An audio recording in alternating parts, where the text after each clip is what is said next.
నమస్తే. ఇన్నాళ్ళు నన్ను సపోర్ట్ చేస్తూ, ఎంకరేజ్ చేస్తూ మీ ప్రేమని నాకు అందిస్తున్న ప్రతి ఒక్కరికి కృతజ్ఞతలు. అలాగే ఈ వీడియో కూడా ఖచ్చితంగా మీకు ఉపయోగపడుతుంది. లైక్, షేర్ అండ్ సబ్స్క్రైబ్ చేసి మీ సపోర్ట్‌ని నాకు అందించండి. అలాగే ఈ వీడియో పట్ల మీకున్న అభిప్రాయాన్ని కామెంట్ సెక్షన్‌లో కామెంట్ చేసి తెలియజేయండి. ఇప్పుడు వీడియోని చూద్దాం. నమస్తే. Welcome to our channel. నేను పద్మిని. ప్రస్తుతంతో పాటు ప్రముఖ ఆధ్యాత్మికవేత్త, ఆస్ట్రోన్యూమరాలజిస్ట్, ఎనర్జీ వాస్తు స్పెషలిస్ట్, శ్రీ విద్యా ఉపాసకులు శ్రీమతి జయప్రద గారు మనతో పాటు ఉన్నారు. మాట్లాడదాం. నమస్కారం అండి. నమస్తే అమ్మా, శ్రీమాత్రే నమః. ఎలా ఉన్నారు? బాగున్నావు? ఏ వారంలో పుట్టిన వాళ్ళు ఎలా ఉంటారు అనేది చాలా అద్భుతంగా వివరిస్తూ ఉన్నారు. మరి సోమవారం నాడు పుట్టిన వాళ్ళు ఎలా ఉంటారండి? సోమవారం పుట్టిన వాళ్ళు చాలా మంచి సెన్సిటివ్ మనస్తత్వంతో ఉన్న వాళ్ళు ఉంటారు. చాలా మంచి పిల్లలు, మంచి వాళ్ళే. కాకపోతే వీళ్ళని అర్థం చేసుకోవడం చాలా కష్టం. ఎప్పుడు ఎలా ఎలా ఆలోచిస్తారో, ఎలా ఉంటారు అనేది ఎవరికి అర్థం కాదు. మారిపోతూ లక్షణాలు కనిపిస్తుంటాయి అవతల వాళ్ళకి, కానీ వీళ్ళు ఒకలాగే ఉంటారు. అదేమిటి? వాళ్ళు ప్రవర్తించే విధానం మనుషులను బట్టి వాళ్ళు ఉంటారు. ఎందుకంటే ఒక్కొక్క మనిషితో ఒక్కొక్క ఎమోషన్ తో బాండ్ అవుతారు వీళ్ళు. సో ఆ ఎమోషన్ తోటి వాళ్ళు చూస్తారు. ఆ ఎమోషన్ వాళ్ళ దగ్గర తగ్గినా, ఒకవేళ పెరిగినా అది వీళ్ళు తట్టుకోలేరు. వీళ్ళకి కరెక్ట్ గా అక్యురేట్ గా ఉండాలి ఏ విషయమైనా. సో ఇలా జరగాలి అంటే అది ఇలాగే ఉండాలి. సో పొద్దున్న లేచి వాళ్ళ అమ్మ ఒకవేళ పొద్దున్నే కాఫీ టీ ఇస్తున్న అలవాటు అయిపోయింది అనుకోండి, నవ్వుతూ ఏదో పలకరించిస్తున్నా అలాగే ఇవ్వాలి. అలా ఇవ్వకుండా ఆ రోజు మామూలుగా పెట్టి హడావుడిగా వెళ్ళిపోయిందంటే ఆ రోజంతా ఎందుకు ఇలా ఉంది అని చెప్పి వీళ్ళు ఒక ఆలోచిస్తూ ఉంటారు. సో ఇలా ఆలోచిస్తారంటే మనకు అనిపిస్తుంది వీళ్ళు ఎందుకు ఆలోచిస్తున్నారు అని చెప్పేసి అని. సో అలా సోమవారం పుట్టిన వాళ్ళకి కొంచెం ఎమోషన్తో ఎక్కువ లింకే ఉంటుంది. కానీ సోమవారం పుట్టడానికి ఒక పెద్ద విశేషం ఏంటంటే, మన పురాణాల్లో చెప్పింది సోమవారం పుడితే కలిసి వస్తుంది వాళ్ళకి ఇంట్లో, అబ్బాయి అయినా అమ్మాయి అయినా. వంశోద్ధారకులకి అయితే మరీ ఎక్కువగా స్పెషల్ చెప్పారు. ఆ ఇల్లుని నిలబెడతాడని, ఆ ఇంటికి పేరు తెస్తాడని, ఆ ఇంటికి మంచి వెలుగు వస్తుందని. ఈ సోమవారం పుట్టిన అబ్బాయి, సోమవారం ఎవరైనా ఫస్ట్ బాబు పుడితే వీళ్ళకి ఒక అబ్బాయి పుడితే పూర్వము అబ్బాయి కనుక పుడితే కనుక ఇంకా ఆ వంశానికి అన్నిటికీ ఇంకా అబ్బాయి సూపర్ పేరు తెచ్చిస్తాడని, సూపర్ స్టార్ అవుతారని ఇవి పురాణాల్లో చెప్పారు. బ్యూటిఫుల్. కానీ ఈ రోజుల్లో మనం అవి చెక్ చేస్తూ ఉంటే ఏమైందంటే, సెన్సిటివ్ మనస్తత్వం ఉండడం, సైలెంట్ గా ఉండడం, వాళ్ళు అనుకుని ఏదో అనుకుని చేస్తూ ఉండడము, ఎక్కువ మందితో కలవకపోవడము, ఎక్కువ మందితో మాట్లాడకపోవడము. తర్వాత చాలా మంది ఇన్నోసెంట్ గానే ఉంటారు. చాలా కొంతమంది చాలా ఎక్కువగా మాట్లాడతారు, అసలు ఆపమన్నా ఆపరు. ఇంతసేపు ఇంత భరించలేకపోతాం వీళ్ళు మాట్లాడడానికి అని చెప్పేసి ఇలాగా కొంతమంది ఇలా అంటే difference of date of birth combinations కూడా పనిచేస్తున్నాయి వాళ్ళ మీద. ఓన్లీ సోమవారం ఒక తిథి కాకుండా పుట్టిన తేదీ కూడా పనిచేస్తుంది. కొంతమంది సోమవారం పుట్టి 4 నంబర్లో పుట్టారంటే ఇంకా చాలా సూపర్ ఫాస్ట్ గా మాట్లాడుతూ ఉంటారు. అసలు వాళ్ళ మాటలతో చిన్నప్పటి నుంచి వాళ్ళని ఆపలేం, చాలా కష్టం.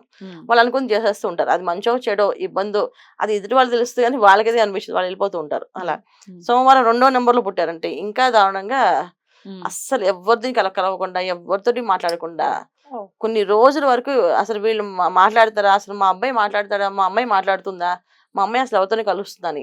పెద్ద అయిన తర్వాత టోటల్ ఆపోజిట్ అనమాట. గట్టిగా మాట్లాడతారు, చాలా కోపంగా మాట్లాడతారు. ఇలాగానే జరుగుతాయి. సో అంటే కాంబినేషన్స్ ఆఫ్ సోమవారం మళ్ళీ 2, 4, 5 ఇలా పుడితే ఈ కాంబినేషన్స్ పనిచేస్తున్నాయి వీళ్ళ మీద.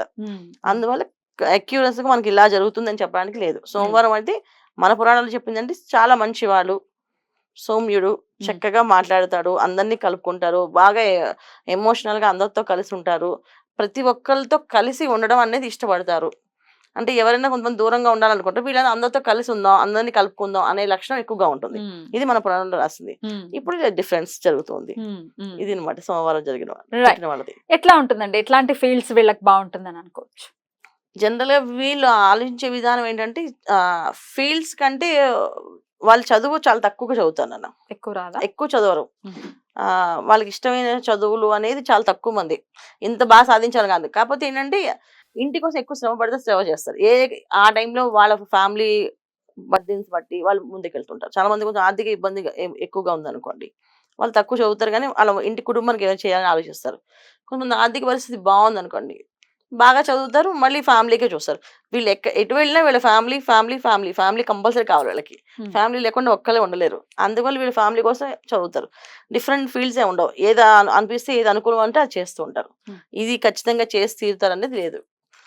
ఇది వీళ్ళ సోమవారంలో పుట్టిన వాళ్ళ లక్షణాలు. ఇట్లా ఇంకా ఆరోగ్యం ఎలా ఉంటుంది వీళ్ళకి? ఆరోగ్యం సమస్యలు అంటే కొంతమందికి సమస్యలు కొన్ని బాగా ఇబ్బంది పడతాయి, కొంతమందికి అసలు ఉండవు. అయ్యో, అసలేమీ ఉండదు, చాలా బాగుంటారు. కొంతమంది చాలా ఇబ్బంది పడతారు. ఒక రకమైన ఇండైజెషన్ ప్రాబ్లం కానీ, తర్వాత ఎప్పుడు ఒక ఏజ్ వచ్చే వరకు యూరిన్ పాస్ చేస్తుంటారు మంచం మీద. సో ఆ ప్రాబ్లం కూడా ఉంది. అది ఎందుకు వచ్చిందని లింక్ అనేది అదే జాతకంలో ఉండే యోగం దశలు బట్టి ఉంటుంది అనుకో. కానీ ఇది ఒక ప్రాబ్లం వేరే సోమవారం పుట్టిన వాళ్ళకి ఉంది. కొంతమంది చాలా హెల్తీగా ఉంటారు, ఏ ప్రాబ్లం ఉండదు వాళ్ళకి, హ్యాపీ. కొంతమంది మాత్రం కొంత కొంతమంది ఆరోగ్య సమస్య. అనారోగ్య సమస్య మామూలుగా ఉండదు. అంటే మ్మ్. పేరెంట్స్ చెప్పుకోలేరు, ఇప్పటికీ అది ఫేస్ చేస్తూ ఉంటారు. పెద్ద పిల్లలు అయిన వాళ్ళు కూడా ఉంటారు, చాలా మంది 14-15 ఇయర్స్ వచ్చినప్పుడు కూడా జరుగుతూ ఉంటుంది, అబ్బాయిలకైనా అమ్మాయిలకైనా. ఈ ప్రాబ్లం ఒకటి సోమవారం పుట్టిన వాళ్ళకి ఉంది. అది కంపల్సరీగా ఉంది వీళ్ళకి కంపల్సరీ అని కాదు, కొంతమంది ఫేస్ చేస్తాం. అది నేను చెక్ చేసిన జాతకాల్లో కొన్ని వాళ్ళు సమస్య ఏంటి అంటే ఇది ఒక సమస్య ఉంది, యూరిన్ పాస్ చేయడం ఇది ఒకటి ఉందండి, ఎలా పంపించినా ఎవరింట్లో ఉంచలేము, ఎక్కడ ఉంచలేము, హాస్టల్స్ లో ఉంచలేము, ఈ వయసులో వాళ్ళు నేర్పిస్తారు కదా, ఇంట్లో రోజు ఒక రకమైన ఇబ్బంది పడుతున్నాం అని చెప్తాను. ఎట్లా ఏం చెప్తారు మరి అట్లాంటి వాటికి? ఎట్లాంటి రెమెడీస్? కంపల్సరీగా రెమెడీస్ ఉంటాయి కదా, ఉంటాయి. జాతక ప్రకారంగా వాళ్ళకి చేయాల్సిన రెమెడీ ఉంటుంది, వాళ్ళ నేమ్ ఉంటుంది ఖచ్చితంగా. ఇప్పుడు మనకి జాతకంలో ఏ స్థితి మార్చకపోయినా ఆ దశలో, ఇప్పుడు ఆ దశ నడుస్తుంది అనుకోండి, మనం మార్చలేం. ఇంకా ఆ దశ అంతా వాళ్ళు ఫేస్ చేయాల్సింది. ఒక నెగిటివ్ దశగా నడిస్తే, ఒకవేళ పాజిటివ్ దశ నడిస్తే ఎంత వాళ్ళు నడుస్తుందో చెప్పేసి వాళ్ళకి ఈజీగా నెక్స్ట్ మంత్ నుంచి మీకు ఈ ప్రాబ్లం సాల్వ్ అయిపోతుంది, ఏం ప్రాబ్లం పడట్లేదు అని చెప్పొచ్చు. కానీ అది ఒక ఇయర్స్ ఉందనుకో ఆ దశ మాత్రం ఖచ్చితంగా వీళ్ళు ప్రాబ్లం ఫేస్ చేయాలి. అప్పుడు ఏం చేస్తామంటే నేమ్ ని ఎనర్జీస్ చేస్తాం. మనం సంఖ్యలో ఏదైతే నెంబర్స్ కాంబినేషన్స్ చెక్ చేస్తామో, అలాగే డేట్ ఆఫ్ బర్త్ కాంబినేషన్ కి తనకి ఏ పేరు పెట్టారో ఆ పేరులో నెంబర్ సరి చేస్తే ఆ ప్రాబ్లం సాల్వ్ అయిపోతుంది. రైట్, అద్భుతం.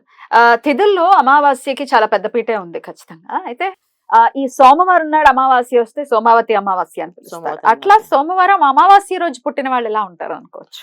సోమవారం అమావాస్య పుట్టిన వాళ్ళు అమ్మాయిలకి ఒక రకంగా ఉంది, అబ్బాయిలకి అయితే ఒక రకంగా ఉంది. అంటే అబ్బాయిలకి అయితే చాలా బాగుంటుంది, విశేషంగా విశేష ఫలితాలు వస్తాయి. ఎందుకు అంటే ఒకవేళ సోమవారం రోజు అబ్బాయి పుట్టకూడదు, ఆ రోజు అమావాస్య అబ్బాయి పుడితే జీవితాంతం వాడు దొంగగానే ఉంటాడు, లేదా దొరైనా ఉంటారు. సో జనరల్ గా ఏంటంటే కలియుగ ప్రభావం కనుక దొంగగా ఉంటాడు అని చెప్పి చెప్తారు. కానీ నేను చూసిన అనాలిసిస్ చేసిన జాతకాల్లో ఆల్మోస్ట్ వాళ్ళు దొరలాగే ఉన్నారు. సూపర్. అన్ని పనులు వాళ్ళు సాధిస్తూనే ఉన్నారు చేసుకుంటూ. అమ్మాయిలకి కష్టాలు పడుతున్నారు, అమ్మాయి కొంచెం ఇబ్బంది పడుతుంది, కరెక్ట్ అయిన హస్బెండ్ రావట్లేదు. అంటే మంచి హస్బెండ్ రావడం రాకపోవడము, రెండు మళ్ళీ చేసుకుంటే మళ్ళీ మళ్ళీ హెరాస్మెంట్ చేసే హస్బెండ్ రావడం, ఇలాంటి ప్రాబ్లమ్స్ అమ్మాయిలు ఒక్కరు ఫేస్ చేస్తారు. కానీ మిగతా అన్ని విషయాలు బాగానే, మళ్ళీ వాళ్ళు టాప్ ర్యాంకర్స్, చదువు బాగుంటుంది, ఎడ్యుకేషన్ లో వాళ్ళు అసలు మామూలుగా ఉండదు, వాళ్ళ ఎడ్యుకేషన్ కానీ వాళ్ళ లెవెల్స్ కానీ బాగుంటాయి. కానీ లైఫ్ మాత్రం స్పాయిల్ ఉంటుంది కొంచెం. అంటే ఏదైనా ఆడపిల్లకి ఎంత ఎగిరినా కావాల్సింది మళ్ళీ భూమి మీద భార్యాభర్తల మధ్యన సమస్య లేకుండా ఉండాలి కదా. సో ఈ సమస్య అనేది ఎక్కువగా సోమవారం అమావాస్య ఆడపిల్ల పుట్టిన రోజున జరుగుతుంది. అందరికి కాదు, కొంతమందికి ఉంటుంది. రైట్. ఇక వీళ్ళకి కలిసి వచ్చేటటువంటి రోజులు ఖచ్చితంగా సోమవారం రోజు పుట్టిన వాళ్ళకి కలిసి వచ్చే రోజులు అంటే బాగా కలిసి వచ్చేది ఆదివారం. వీళ్ళకి ఆదివారం బ్రహ్మాండం కలిసి వస్తుంది. తర్వాత మళ్ళీ వీళ్ళకి గురువారం బ్రహ్మాండంగా ఉంటుంది.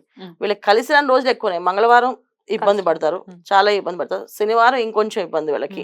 సో శనివారం పూట ఏ ముఖ్యమైన పనులకి అస్సలు శనివారం పూట వెళ్ళకూడదు వీళ్ళు. మంగళవారం ఏ పనికి వెళ్ళకూడదు, షాపింగ్ పని అస్సలు చేయకూడదు వీళ్ళకి. ఆ రోజన్నీ నెగిటివ్ ఆపోజిట్ లో వస్తాయి వీళ్ళకి, ఏది కొందాం అనుకుంటే దానికి ఆపోజిట్ లో వస్తాయి. సో అందుకే వీళ్ళు ఎప్పుడైనా చేయాలంటే గురువారం ఆదివారం, ఇది చాలా బాగుంటుంది వీళ్ళకి. రైట్. మరి వీళ్ళకి సాఫీగా వెళ్ళాలి వీళ్ళ మండే పుట్టిన వాళ్ళకి అని అనుకుంటే ఏదైనా రెమెడీస్ ఉన్నాయా చేసుకోవడానికి? తప్పకుండా. రెమెడీ అంటే చాలా సింపుల్ రెమెడీ, కానీ చాలా చక్కగా జాగ్రత్తగా చేయాలి వీళ్ళు. ఏంటి అంటే సోమవారం పుట్టిన అబ్బాయి అయినా అమ్మాయి అయినా తల్లికి పాద నమస్కారం చేసి బయటికి వెళ్ళాలి వీళ్ళు. వెళ్తే డెఫినెట్ గా వీళ్ళకి అన్ని పనులు విజయవంతం. తల్లిని ఒక మాట కూడా అనకూడదు, తోలు ఆడకూడదు, ఇబ్బంది పెట్టకూడదు. తల్లిని మా అమ్మాయి కదా, మా ఇష్టం మేమని అనుకుంటాను. చాలా మంది అలవాటు ఏంటంటే మా మమ్మీ బెస్ట్ ఫ్రెండ్ లా చూస్తాం, అందుకే మేము మాట్లాడతాను. బెస్ట్ ఫ్రెండ్ కూడా కొన్ని బాండింగ్స్, కొన్ని బౌండరీస్ ఉంటాయి. సో ఆ బౌండరీస్ దాటి వెళ్ళకూడదు. అలాగే తల్లికి ఇచ్చే గౌరవం ఎప్పుడు ఇవ్వాలి. తల్లిని ఫ్రెండ్ లాగా చూసినప్పటికీ కూడా తల్లికి ఇవ్వాల్సిన గౌరవం ఇవ్వాలి. అసలు చాలా ఆపు పెట్టి. బ్యూటిఫుల్. చాలా సింపుల్ రెమెడీ కానీ పవర్ఫుల్ రెమెడీ. చాలా పవర్ఫుల్, డెఫినెట్లీ బాగా పనిచేస్తుంది. డెఫినెట్లీ తల్లిని గౌరవించాలి అనేది చెప్తున్నారు. బ్యూటిఫుల్ అండి, చాలా బ్యూటిఫుల్ గా ఎక్స్ప్లెయిన్ చేశారు. మరి ఇక మంగళవారం పుట్టిన వాళ్ళు ఎలా ఉంటారు అనేది నెక్స్ట్ ఎపిసోడ్ లో చూద్దాం. థ్యాంక్ యూ అండి. నమస్తే. నమస్తే అమ్మా. శ్రీమాత్రే నమః.